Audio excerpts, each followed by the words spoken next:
Bonjour, je m'appelle Nathalie, je viens vous partager mon expérience sur la sclérose en plaques car je vis avec depuis plus de 25 ans. C'est une maladie auto-immune qui affecte le système nerveux central avec des lésions du système immunitaire provoquant des perturbations motrices, sensitives, cognitives, visuelles et bien d'autres. La CEP est une maladie neurodégénérative et évolutive. Pour la recherche médicale, cette maladie est un vrai défi, car aucun traitement ne permet de la guérir, surtout pour la forme de la CEP progressive secondaire. Cependant, il existe une thérapie qui fait ses preuves et qui est la greffe de cellules souches. C'est le seul traitement qui permet, dans quasi 70 à 80% des cas, d'arrêter la maladie. C'est ainsi que je me retrouve au Mexique pour bénéficier de ce traitement qui va durer 24 à 26 jours. Jour 0, le départ, Bordeaux, Paris, Mexico. Jour 1 à 3, consultation médicale et chimiothérapie. Test Covid, prise de sang, 10 tubes, radio pulmonaire, consultation cardiologique, électrocardiogramme, spirométrie pour vérifier le bon fonctionnement des poumons, multiples questionnaires pour connaître ma situation à l'instant T, ainsi que mon historique médical et familial, en dehors de la CEP, diabète, cancer, etc. Consultation avec un neurologue. Et pour finir, consultation avec l'hématologue de la clinique, Juan Carlos Olivares Gasca, le bras droit du docteur Ruiz, qui est à l'origine de ce protocole médical, pour conclure que je suis éligible pour suivre ce traitement. S'ensuivent 2 séances de chimiothérapie de 5 heures chacune, avec recommandation de boire 3 litres d'eau et de nombreux médicaments pour éviter les effets secondaires de la chimiothérapie.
Jour 4 à 10, développement des cellules souches.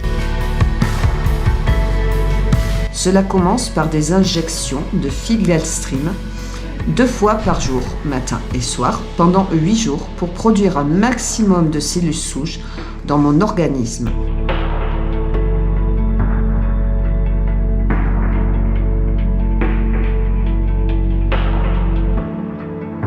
Pour que la greffe fonctionne, il faut avoir à minima 1 million de cellules souches par kilo.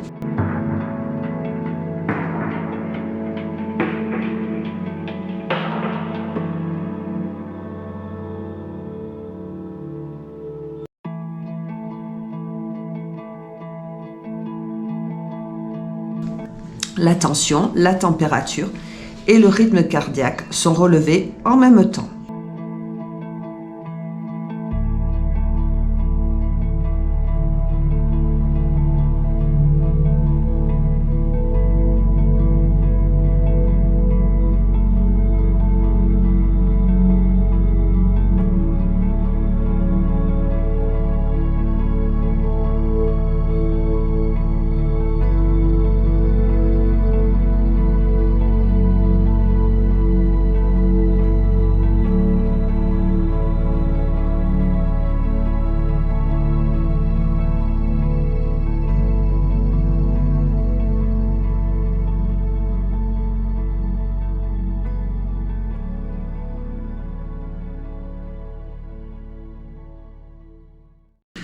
Jour 11, pose du cathéter. La pose du cathéter se fait sous anesthésie locale à l'hôpital de Puebla en ambulatoire sous contrôle radiologique car l'insertion du cathéter est proche des poumons.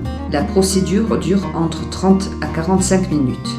Le cathéter est un tuyau mis en place pour faciliter l'administration de certains médicaments et permet d'éviter les injections répétées et douloureuses dans les petites veines dites périphériques qui sont plus fines et plus fragiles et qui peuvent s'abîmer et devenir douloureuses. Dernière injection de filgastrim. Jours 12 et 13, prélèvement des cellules souches par aphérèse et chimiothérapie. L'aphérèse est une procédure qui permet de séparer et de recueillir les différents éléments du sang, notamment le plasma, les globules rouges, les globules blancs et les cellules souches hématopoïétiques, indispensables à la réalisation des greffes autologues à partir des propres cellules du patient. La chimio 3 et 4 se fait par cathéter. Incident 4e chimio nécessitant le retrait du cathéter à l'hôpital de Puebla, puis retour à la clinique pour finir l'injection par intraveineuse au bras.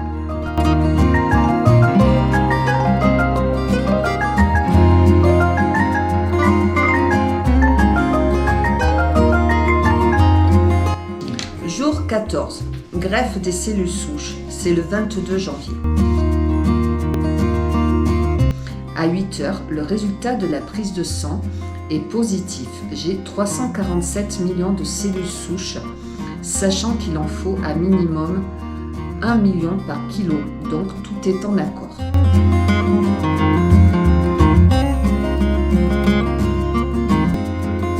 Pendant que les accompagnants remplissent des documents administratifs, nous, les 3 patientes de ce jour, sommes installés dans une grande salle froide où un médecin nous attend avec une glacière. Cette journée est considérée comme le jour 0 du traitement car mon système immunitaire est tout neuf. 12 heures, l'instant T est enfin arrivé. Je peux fêter mon anniversaire de cellules souches. Tous les médecins et infirmiers nous félicitent. Todo está muy bien.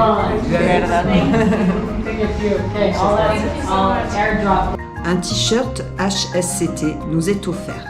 Une petite cérémonie avec le Dr Ruiz symbolise cet instant si attendu où patients et aidants sont tous en liesse. C'est un moment très émouvant car il représente le début d'une nouvelle vie. Francesa, muy bien. Saludos, cheers everybody in France. Gracias. Pleasure treating this lady.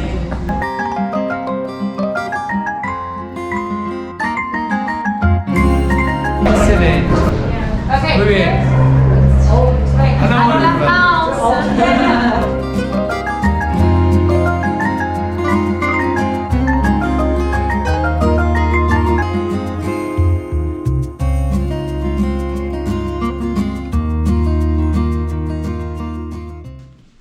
La neutropénie est caractérisée par un taux anormalement faible de certains globules blancs dans le sang, les neutrophiles, ce qui nous expose à un risque d'infection.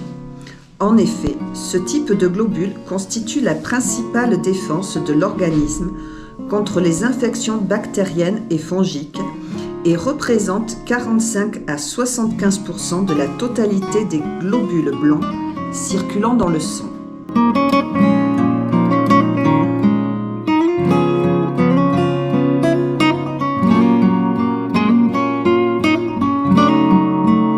À partir du 24 janvier, j'ai une prise de sang tous les 2 jours et un rendez-vous avec un hématologue afin de vérifier l'évolution de mes globules blancs ainsi qu'une injection quotidienne de filgastrim pour stimuler la production de ces globules blancs.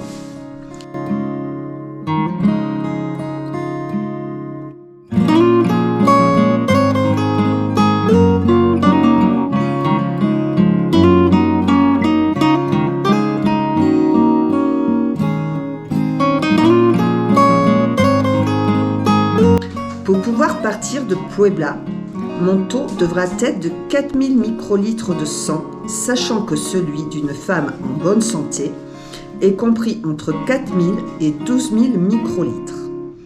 Le taux le plus bas se retrouve en général 6 jours après la transplantation, soit le dimanche 28 janvier en ce qui me concerne.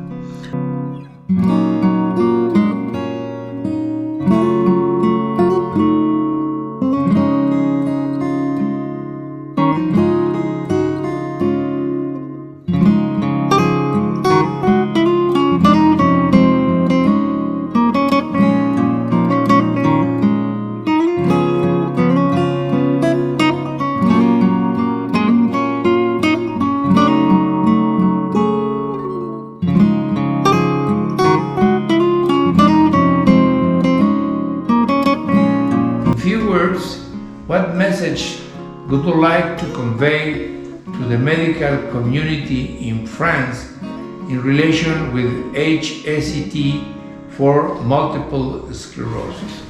Well, after having grafted almost 2,000 persons with multiple sclerosis, I can say that currently this is the best treatment for the disease, irrespective of the form of the disease, that is, primary progressive, secondary progressive, and relapsing remitting multiple sclerosis. Obviously, the best results are obtained in relapsing remitting multiple sclerosis, in which the response rate goes up to 85%, whereas in the progressive forms of the disease, the response rate varies between 70 and 80%. As I said, this response is better than any other response with the novel drugs employed, which in the best conditions produce a response of around 50%. So I'm convinced that this is nowadays the best treatment for persons with multiple sclerosis.